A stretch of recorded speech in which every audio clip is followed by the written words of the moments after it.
এবার বেসামরিক খাতে ব্যবহারের জন্য পারমাণবিক শক্তি হওয়ার পথে হাঁটছে তুরস্ক, আর দেশটির এই যাত্রায় সহায়তা করবে যুক্তরাষ্ট্র।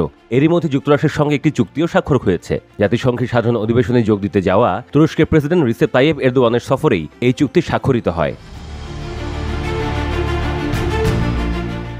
লন্ডন ভিত্তিক সংবাদ মাধ্যম মিডল ইস্ট আইয়ের খবরে বলা হয়েছে, গতকাল বৃহস্পতিবার ওয়াশিংটনে হোয়াইট হাউস থেকে বের হওয়ার পর তুরস্কের জ্বালানি মন্ত্রী আলপারসালান বাইরাক্তার জানান, কৌশলগত বেসামরিক পারমাণবিক জ্বালানি উন্নয়নে সহযোগিতা শুরু করতে তুরস্ক ও যুক্তরাষ্ট্র একটি চুক্তি সই করেছে।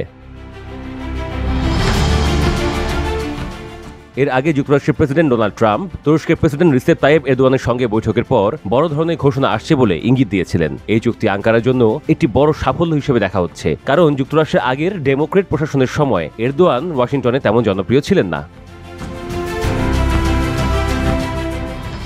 মিডল ইস্ট আইকে মার্কিন দুই সাবেক কর্মকর্তা এ সপ্তাহের শুরুতে জানিয়েছিলেন, ট্রাম্প এরদোয়ানের সঙ্গে পারমাণবিক শক্তি ও খনিজ সম্পদ নিয়ে আলোচনার পরিকল্পনা করেছেন। অবশেষে বিষয়টি বাস্তবে পরিণত হলো। এর মধ্য দিয়ে তুরস্ক ও যুক্তরাষ্ট্রের সম্পর্ক আরেক ধাপ এগিয়ে গেল। বাইরাক্তার এক্সে লিখেছেন, আমরা এমন একটি নতুন প্রক্রিয়া শুরু করেছি যা পারমাণবিক জ্বালানির ক্ষেত্রে তুরস্ক ও যুক্তরাষ্ট্রের গভীর ও বহুমাত্রিক অংশীদারত্বকে আরও এগিয়ে নিয়ে যাবে। বৈঠকের পর দুই দেশের নেতাদের উপস্থিতিতে যুক্তরাষ্ট্রের পররাষ্ট্রমন্ত্রী মার্কো রুবিওর সঙ্গে আমরা কৌশলগত বেসামরিক পারমাণবিক সহযোগিতা বিষয়ে সমঝোতা স্মারকে সই করেছি।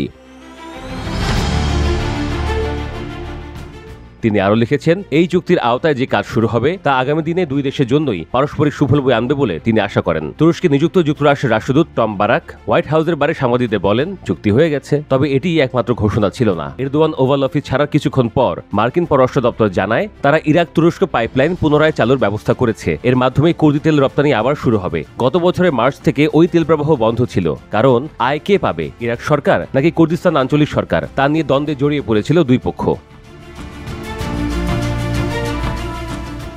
পররাষ্ট্র দপ্তরের বিবৃতিতে বলা হয়, কুর্দিস্তান আঞ্চলিক সরকার কেআরজি এবং আন্তর্জাতিক কোম্পানিগুলোর সঙ্গে চুক্তিতে পৌঁছেছে ইরাক সরকার। বিষয়টিকে যুক্তরাষ্ট্র স্বাগত জানায়। এই চুক্তি যুক্তরাষ্ট্র ও ইরাকের পারস্পরিক অর্থনৈতিক অংশীদারত্বকে আরও জোরদার করবে, মার্কিন কোম্পানির জন্য ইরাকে একটি স্থিতিশীল বিনিয়োগ পরিবেশ তৈরি করবে, আঞ্চলিক জ্বালানি নিরাপত্তা বাড়াবে এবং ইরাকের সার্বভৌমত্বকে শক্তিশালী করবে।